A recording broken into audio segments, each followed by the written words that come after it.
Hey everyone, in this guide, we'll cover easy solutions that can fix your battery drain issue in iOS 18. The first solution is Enable Low Power Mode. 1. Open Control Center. 2. Scroll to Low Power Mode and enable it. 3. Reduces background activity and screen brightness. The second solution is Disable Airdrop 1. Open Control Center. 2. Long press the network section. 3. Tap on the airdrop icon. 4. Select Receiving Off. The third solution is Enable Optimized Battery Charging 1. Go to Settings, then Battery. Click on Battery Health and Charging. 3. Ensure Optimized Battery Charging is on. The fourth solution is to set a black background. 1. Go to Lock, Screen Customization. 2. Scroll to Color and select Black. 3. Darker screens use less battery.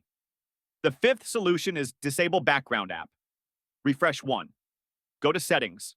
Click on General. 3. Select Background App Refresh. 4. Turn it off entirely or for specific apps.